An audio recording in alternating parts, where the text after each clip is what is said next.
আল্লাহ রাব্বুল আমিন বলছেন, ও দুনিয়ার মানুষ, তোমার জীবনে হতাশা, তোমার জীবনে অন্ধকার, তোমার জীবনে না পাওয়া আছে কিনা? যতটুকু আপনি ডিজায়ার করেন ততটুকু আপনার বেতন হয় না, এরকম লোক এনে আছে না ভাই?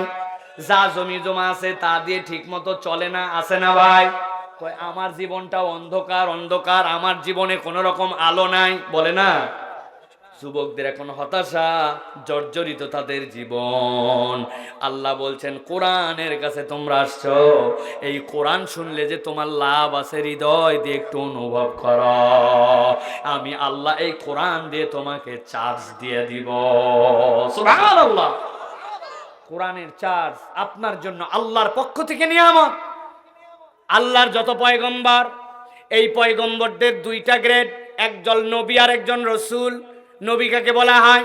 যারা আগের নবীর, আগের রসুলদের শরীয়ত অনুযায়ী তার দিন পরিচালনা করে গেছেন, দাওয়াত দিয়ে গেছেন। আর রসুল বলা হয় যাদের প্রতি নতুন করে নবুয়ত এসেছিল, নতুন করে সাথে রিসালাত আসছে, নতুন শরীয়ত ব্যবস্থা। আল্লাহর এই পয়গম্বরদের মধ্যে তিনজন পয়গম্বর বেশি একরোখা, তাগড়া, খুব রাগী স্বভাবে। আল্লাহ রাব্বুল আমিন তাদেরকে বলছেন তারা বড় বেশি স্ট্রেট ফরওয়ার্ড।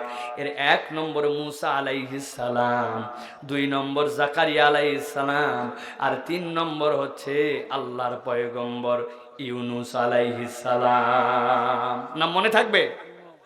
মনে থাকবে না? এক নম্বর গরম নবীর নাম কি? ধরে বলেন। যে কোনো একজন আসেন আপনারা আমার কাছে, যদি সাহস করেন, চ্যালেঞ্জ একটা দেই, আপনি আমার গালে 5,000 টাকা দিব, থাপ্পড় দিবেন, থাপ্পড় দিয়ে আমারে আপনি বেহুশ বানায় ফেলবেন, পারবেন? ডাইলগ অনেক বড় বড় দেয় বাঙালি, এক থাপ্পড়ে 32টা ঢালায় দেব। দাঁত এত সোজা নাই, একবার যে দাঁতের ডাক্তারের কাছে দাঁত তুলছে ও জানে ঠেলা কি জিনিস। এক মহিলা নাকি বাচ্চারে পড়াচ্ছে, পড়ানোর সময় বলছে এক থাপ্পড়ে 48 দাঁত ফালাই দেব। পাশে ছিল আর স্বামী, মানে ওই বাচ্চার বাপ। ওই বাপ বলছে কি ব্যাপার, মানুষের দাঁতই থাকে 16টা, এই বাচ্চার 32টা, আর তুমি ফালাবে 48টা, ব্যাপার কি? বউ বলছে শোনো, আমার এই বাচ্চার দাঁত 16টা আমি জানি, কিন্তু এই কথা বলার পরে মাঝে যে তুমি আবার আঙ্গুল মারবে এটাও জানি, এই জন্য তোমার 32টা ধরে নিছি।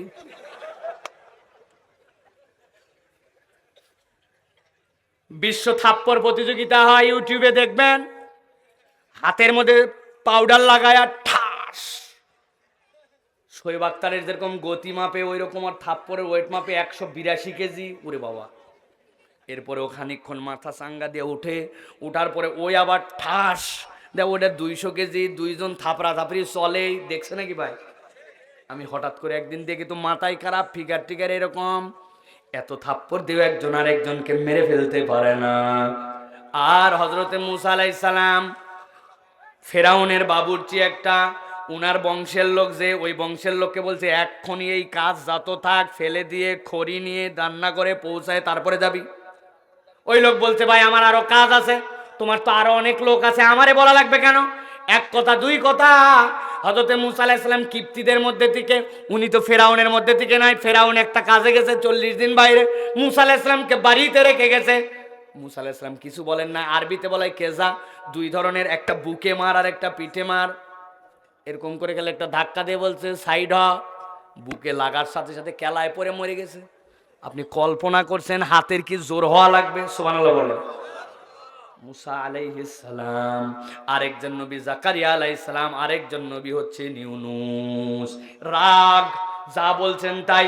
কওমের লোককে বলছেন তোমরা সাবধান হও, কালেমা মেনে নাও, দিনের পথে ফেরত আসে।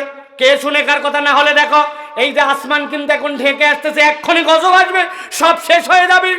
মানবি মানবি মানবি মানবি, কথা শোনে না, রাগ করে রওনা হয়ে গেছেন। আমার আল্লাহ রাব্বুল আমিন কোরআনুল কারীমের মধ্যে বলছেন ওয়াজান্নুন ইয যাহাবা মুগাদিবা, যখন হযরত ইউনূস আলাইহিস সালাম রাগ করে তার কওম থেকে বেরিয়ে গেলেন, বলে গেলেন কি? তিনি ধারণা করলেন আল্লাহ নাকদিরা আলাই, আল্লাহ বলছেন তিনি মনে করেছেন ওই কওমের প্রতি আল্লাহর ফায়সালা হয়ে যাবে, কিন্তু যেই না হযরত ইউনূস আলাইহিস সালাম কওম থেকে বেরিয়ে গেলেন, কওমের যারা সিনিয়র মানুষ ছিল তারা বুঝে ফেলল নিশ্চয় আল্লাহর আযাব আর গজব চলে আসবে, এখন তো বাঁচা লাগবে। সবাই মিলে আল্লাহর কাছে তওবা করতে শুরু করলো, কান্নাকাটি করতে শুরু করলো। যারা মুরব্বী ছিল ওরা বলছে যে কান্না তোমরা কাঁদতেছো, এই কান্নায় আল্লাহ রাব্বুল আমিনের কাছ থেকে তওবা পাওয়া যাবে না। বুদ্ধি আছে? কি বুদ্ধি? মুরব্বীরা বলল, যেইগুলা কোলের শিশু আছে, যারা মায়ের বুকের স্তনপান করে, এখনো হাঁটা চলা ঠিক মতো করতে পারে নাই, যাই মহিলারা আছো সব একদিকে হও। সব মহিলাকে একদিক করে বলছে, এই যে মাঠের এই পাশ দিয়ে যত তোমাদের এরকম দুধের শিশু আছে মাটিতে শোয়ায় দাও। যেইগুলা কোলের মধ্যে থাকলেও মায়ের দুধ না পালে কান্দে, এরকম হাজার হাজার শিশু মাঠের এক পাশে শোয়ায়, বলছে যত মায়ের আছো এই পারে চলে যাও। সন্তান এই পারে, মায়েরা এই পারে, মধ্যে মুরব্বীরা। মাঠের মধ্যে বাচ্চা কান্দে মায়ের জন্য, মা কান্দে বাচ্চার জন্য, মধ্যে মানুষজন কান্দে। সবাই এবার কান্নাকাটিতে আল্লাহর কাছে বলতেছে, রব্বুল আমিন আমরা বুঝতে পারি নাই, মাফ করে দাও। আল্লাহ রাব্বুল আমিন দয়ার সাগরে ঢেউ লেগে গেল। রব্বুল আমিন হযরত ইউনূস আলাইহিস সালামের কওমকে মাফ করে দিলেন। সুবহানাল্লাহ। ওদিকে তো ইউনূস আলাইহিস সালাম বলছে যে তোমাদের এক্ষুনি চলে আসবে, আসমান থেকে গজব, তোমরা ধ্বংস হয়ে যাবে। উনি বের হয়ে চলে গেছে। যাওয়ার পরে অনেক পরে মনে করছে কি অবস্থা, দুই একজন ওই রাস্তা থেকে আসছে, আসার পরে বললো খবর কি? কয় খবর ভালো, আল্লাহ মাফ করে দিয়ে বিপদ তুলে দিয়েছে সবগুলা, আল্লাহর কাছে তওবা করে ফেলছে। উনি তো চিন্তা করলেন বড় বিপদ, কারণ ওই দেশের আইন আছে কেউ যদি কোনো মিথ্যা বলে আর প্রমাণ হয়ে যায় তাহলে তাকে হত্যা করে দেওয়া লাগবে। ইউনূস আলাইহিস সালাম বিপদে পড়ছেন। তিনি চিন্তা করলেন এখন এলাকা ছেড়ে চলে যাওয়া লাগবে। আসার পরে সামনে নদী বাঁধছে, নদীর উপরে একটা নৌকা নিয়ে 10-12 জন লোক যায়, লাফ দিয়ে উঠছেন, আমারেও নাও পার করে দাও। উঠার পরে রওনা। যেই বিপদ ওখানে হওয়ার কথা, আল্লাহ ওই বিপদ এবার নদীর মধ্যে নিয়ে আসছেন। উপরে আসমান থেকে ঢেউ, নিচের ঢেউ, উপর থেকে আসমান থেকে ঝড়, অবস্থা বড় বেগতিক। মাঝ নদীতে চলে গেছে তখন ওই নৌকার মাঝি বলতেছে এর আগেও এরকম একদিন বিপদ হয়েছিল, ওই বিপদ থেকে বাঁচার কায়দাও আমার জানা। কি কয়? যে কোনো একজন লোককে আল্লাহর নামে এই নদীতে নৌকার মধ্যে থেকে ফালায় দেওয়া লাগবে। তুই পর। হ্যাঁ আমি পড়বো মানে? হ্যাঁ আমার বয়স কম, তুই পর। হ্যাঁ আমি মানে আমার কি অপরাধ আছে? তুই পর। কেউ কি পড়বে ভাই? এখন কি করা লাগবে? বলে এখন লটারিতে নাম দাও। আপনার আমার এলাকার মতো ধান্দাবাজ লটারি না, একবার চালাকির লটারি আমরা করছিলাম। টিফিন পিরিয়ডের পরে একটা ক্লাস, ওই ক্লাসের সকলের জন্য ওস্তাদ হোমওয়ার্ক দিছে, খাতার মধ্যে লেখা নিয়ে যাওয়া লাগবে। কেউ লেখে নাই। এখন বলছে দোস্ত টিফিনের সময় তো খেলা লাগে, এই খেলাও নষ্ট করা যাবে না, আবার লেখা না নিয়ে গেলে মায়েরও হবে। উপায় কি? আমাদের মধ্যে একটা মোটকা সাইজের বন্ধু ছিল, কয় তুই খেলা ভালো পারিস না, তুই সকলের হ্যান্ডওয়ার্ক কর। বললে হবে নাকি? আন্দাজে আমি কি জন্য করবো, তোরা কর পারলি। রাজি হয় না। শেষে উপায় নাই, বলে লটারি দাও, যে কোনো একজনের খেলা বাদ থাকবে, সে সকলেরটা লিখবে আর সবাই খেলবে। লটারিতে সকলের নাম দিয়ে তুলছে, ওই মোটার নামই উঠছে। যখন আমরা খেলতে গেছি, খেলতে যাওয়ার পর একজন জিজ্ঞেস করলো কিরে ওকে আমরা লেখাতে চাইছিলাম, আবার নামও অট্টাই উঠলো, ব্যাপার কি? কয় বেকুব নাকি, ওর নাম ছাড়া অন্য কারো নাম থাকলে তো উঠবে। যে 11টা নাম সবই ওর নাম, উঠাবে কোনটা?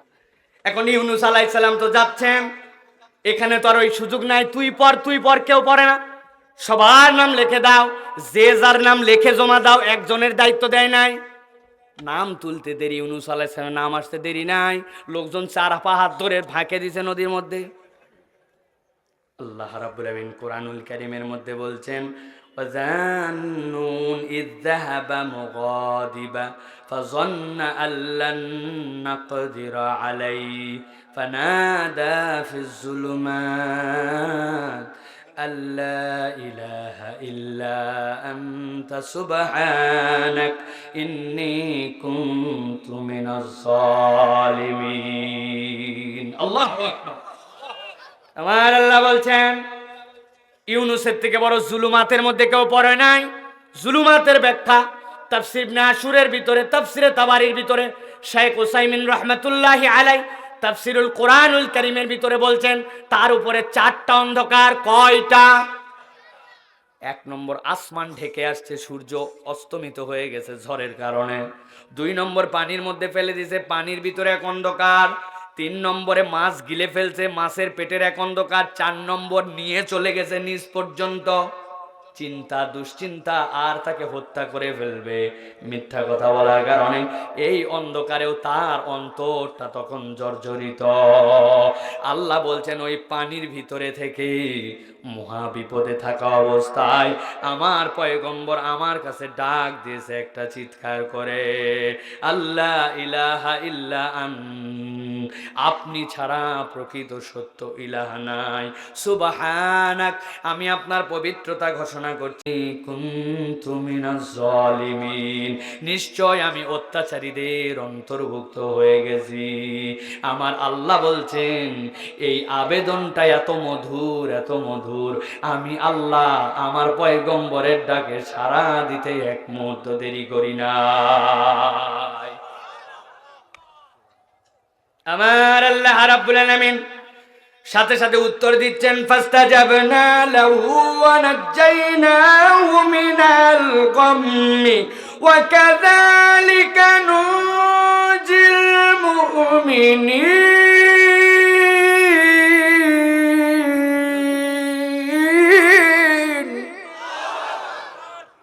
ও দুনিয়ার মানুষ, এই নবীর ঘটনা তো তুমি জানোই, এই নবীর ঘটনা তোর সকলের জানা আছে, কিন্তু আমি আল্লাহ কেন দিলাম? তারপরেও আমি আল্লাহ বললাম ফাস্তাজাবনা লাহু ওয়া নাজ্জাইনাহু মিনাল গাম, আমি আল্লাহ রাব্বুল আমিন তার বিপদ, তার দুশ্চিন্তা দূর করে দিলাম। সুবহানাল্লাহ। দিছেন 2টা, ডবল ডবল, এখানেও 2টা। আল্লাহ বললাম দুশ্চিন্তাও মুক্ত করলাম, নাজাতও দিলাম। মাছকে বললাম বেটা তোরে গিলে খাইতে বলছি, খাদ্য হিসাবে নয়, নিরাপত্তা দেওয়ার জন্য। সুবহানাল্লাহ। ওই মাছ তখন তার জন্য আর রক্ষক ভক্ষক নয়, রক্ষক হয়ে গেল। আল্লাহ বলছেন এই ঘটনা শুনে তোমার লাভ কি? আমি আল্লাহ একটা কথা দিয়ে তোমার অন্তরের মধ্যে লাভ ঢুকায় দিলাম, ওয়া কাযালিকা নুনজিল মুমিনিন। আমি কেবল ইউনুসকে এরকম মুক্ত করে শেষ করে দিয়েছি, বিষয় এরকম নয়।